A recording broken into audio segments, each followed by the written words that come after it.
Yes, you read the title right. I am reviewing an Archie Sonic related story, but it's from Archie Sonic Online, which, long story short, is a website dedicated by fellow fans like you and me, well, not particularly myself, but other fellow fans out there that have come together to write and artistically create stories based on the pre-reboot Archie Sonic, stories based on situations, story arcs, and minor arcs, if you will, or mid arcs, if you will, like endangered species. Doing stories based on Bunny Rabbit's redemption and return to the Freedom Fighters. Basically, the Freedom Fighters, Sonic Universe arc that was supposed to happen after the Panic in the Sky Sonic Unleashed World Tour 2 arc, or World Tour 3, whatever you want to call it. They got all these, little comic stories going on, including one called Mobius Legends, which focuses on certain characters and, what they do, what they're currently doing and such. But the main primary objective, easy for me to say, is continuing the pre-reboot story of Archie Sonic, as we originally left it off in 247, before the first crossover between Mega Man and Sonic, which led us into the reboot that we got later on. And so far in this story, they've done pretty good. They continued off to where they, basically got Mecha Sally, brought her back. She got reactivated, attacked the heroes. Sonic basically fought her to the point that basically he took her, as he had the opportunity, threw her literally into a de-roboticizer that had the Krazood plant installed in it, which could help, with the de-robotization. And lo and behold, Sally in this version gets restored, but she still has some like PTSD, mental trauma, because it's like, what she was put through, what she was made to do, stuff like that. And then, of course, you have the Nagus subplot with Joffrey St. John, and how Naugus was mutating and everything. And as we saw in the original comic, he possessed Jeffrey. Well, they've definitely concluded that by basically having the voices in Naugus's head finally just say, enough, we're taking control, and basically mutating the possessed Joffrey St. John into a monster. And oh, by the way, we saw the return of his wife, Hershey St. John. And basically, yeah, she was witness to what was going on when she returned. And that leads us to 253. Because again, the one thing that Archie Sonic is doing is they're going chronologically by what the original book did when Archie Comics had the license to it, the distributing license. And I'm going to tell you right now, as we get into this review, I'll tell you this. This is solely a Hershey story right here. This puts Hershey in the right, spotlight that she needs to be in. And boy, does it work. Boy, does it work.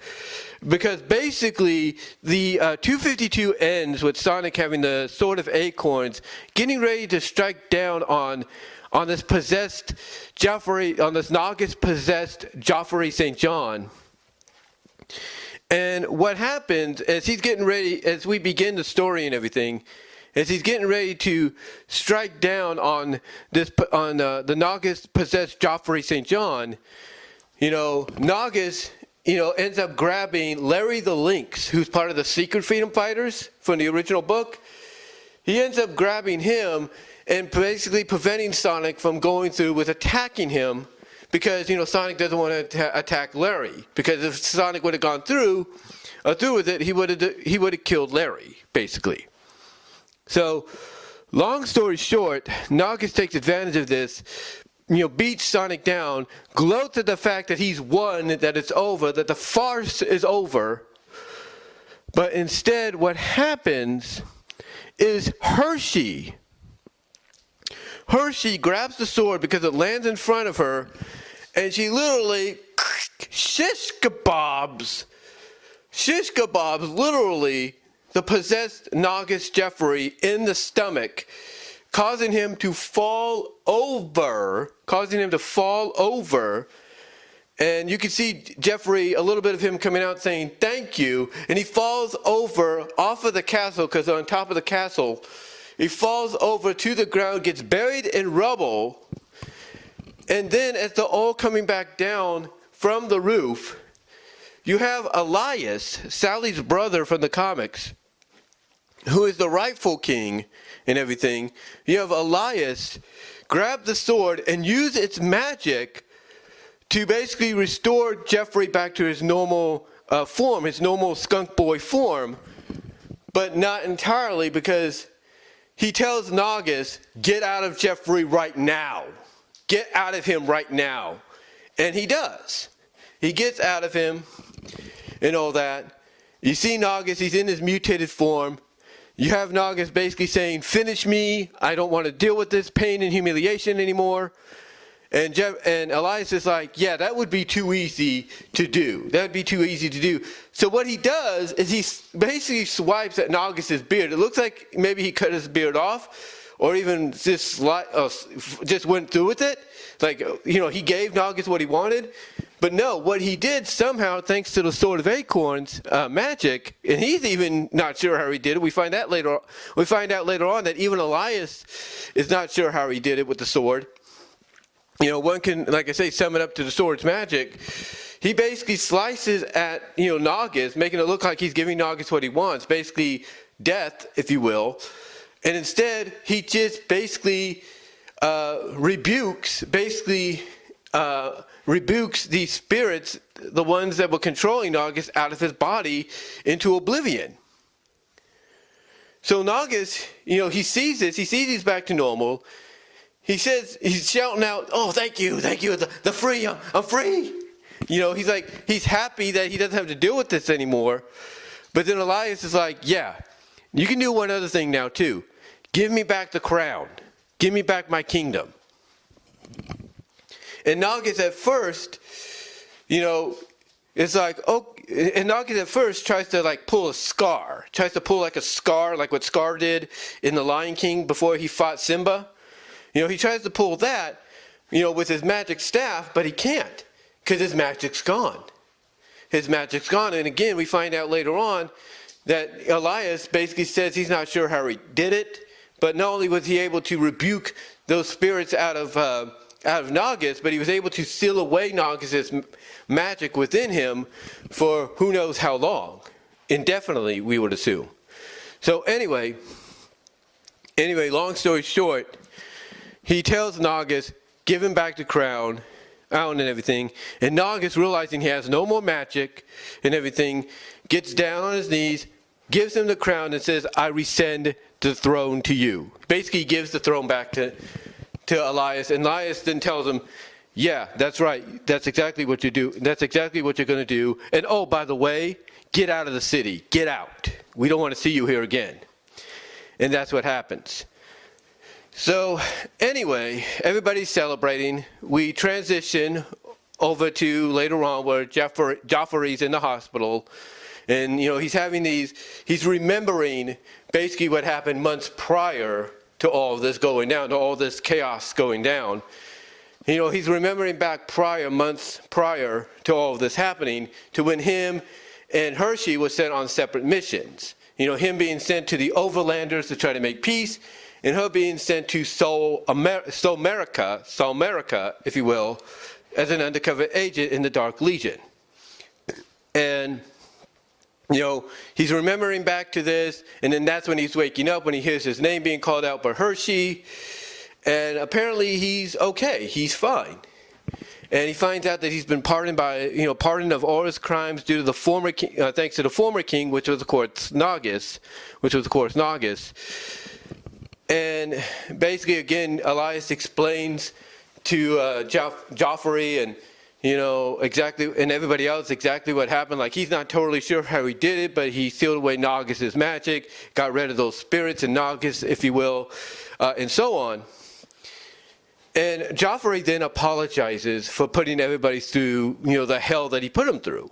Basically being a jerk, essentially. Basically being, somebody that was being subservient to a madman and everything, who didn't really care about, who got hurt and everything, as long as he had power.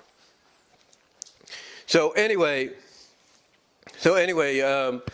Dr. Quack advises him to kind of leave because Jeffrey's still kind of like strained and everything. He's still kind of strained, still feeling the effects of being possessed and all that.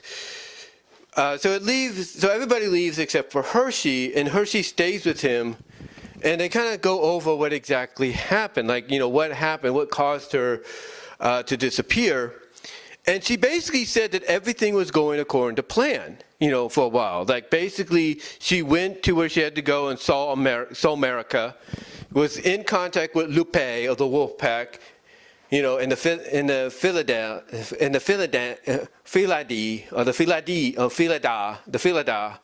with Lupe and the Philada, feline pack, if you will, cat pack, if you will, not wolf pack, but cat pack. You get the idea. With the Philada, she said she kept in contact with Lupe and the Philada and everything, for a while, and everything was going good. Everything was going good until Drago, who was part of the wolf pack at one point long ago, was actually a double agent for the original Robotnik, and then became a Dark Legion Grand Master for Eggman, and had his arms turned into cybernetics and such. According to her, Drago decided to take them on an unauthorized expedition to a temple area. And when Drago couldn't, get what he wanted, or when that turned out to be a bust, Drago decided, being the coward as she calls him, being the coward that he is, decides to run off and leave them for dead in the temple, basically trap them within the temple. Now, she goes on to explain that she's not sure how long they were trapped in there, but they eventually did get out. But what Drago did though, because he was such a coward and he ran off, sealing them in there, is he wrote them off as deceased. They were basically dead. They died, kind of deal. And this is how Lupe and the Philidal, found out about Hershey. And by finding this out, they pretty much assumed that she was pretty much dead and gone. She was history. And that's the news they relayed to Joffrey when he came back from, his mission, or his peacemaking, if you will, with the Overlanders. Anyway, long story short, it ends basically with, them kissing and everything, and her allowing him to get some rest. But he does ask her, a few things. Two more questions. He asks, what's the status of Sally? And he goes on, and Hershey goes on to say, oh, she's here too. She's just in another unit and everything. She's just in another unit. And Jeffrey's response is, oh, poor lass, everything she's been through and everything, mentally, everything she's been through mentally, the mental stress and all that. So basically we find out Sally is in the hospital too, but in a more of a mental unit to kind of help her out. And we see Sonic there with her. And then, he also asked her that if she could schedule a meeting with somebody. And we find out that somebody he wants to schedule a meeting with is Harvey Who.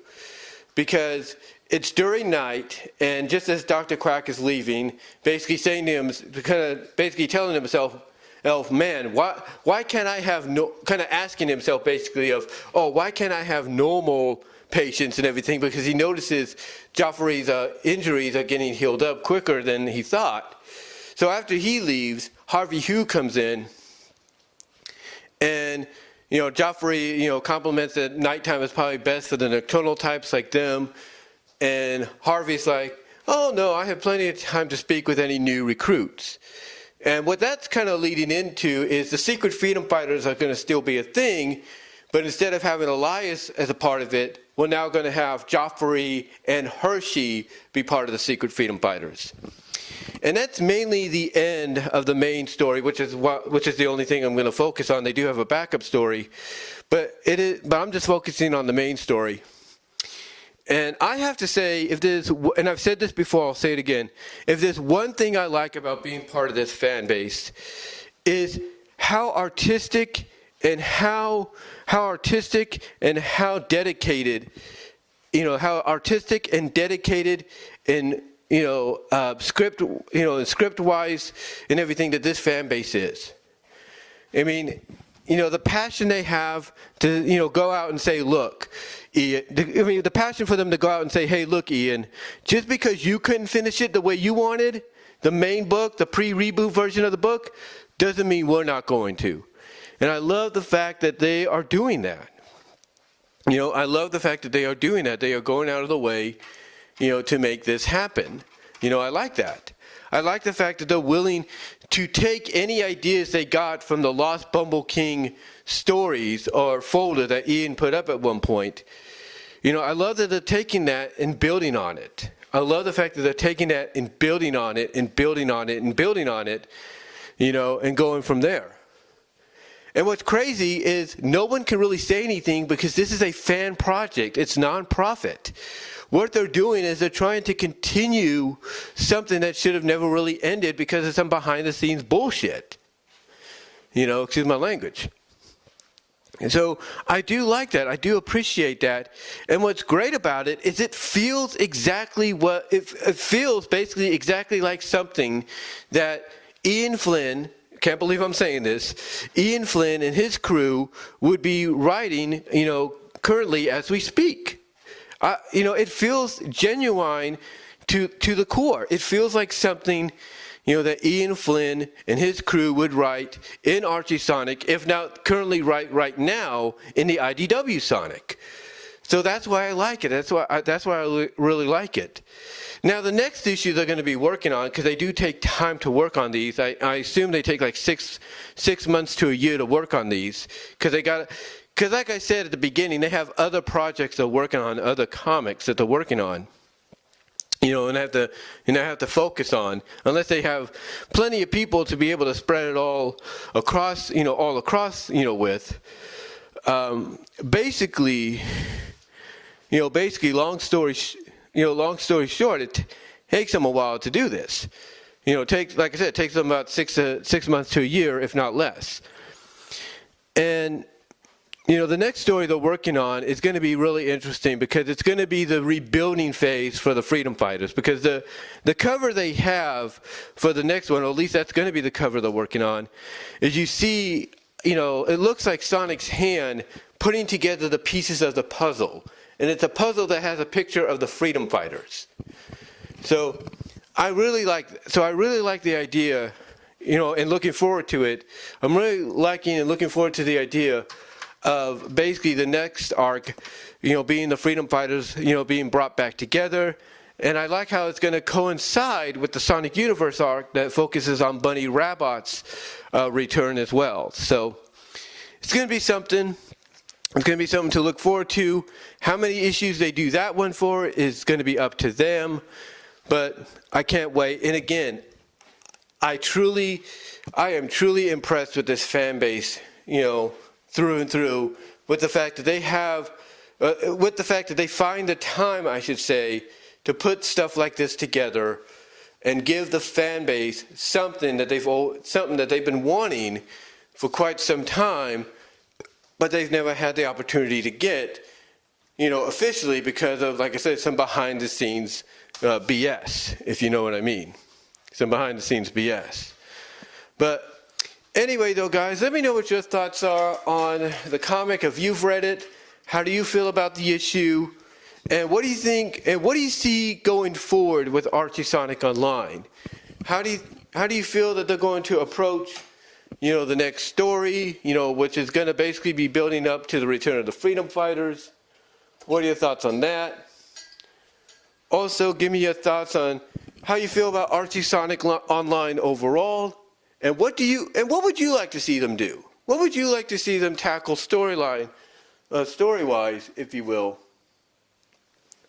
What would you like to see them tackle story-wise in the future outside of what they're currently doing? Let me know down below in the comments, as well as in the live chat during the premiere. like the video.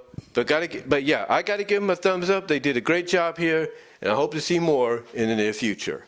And until next time, guys, I'm out.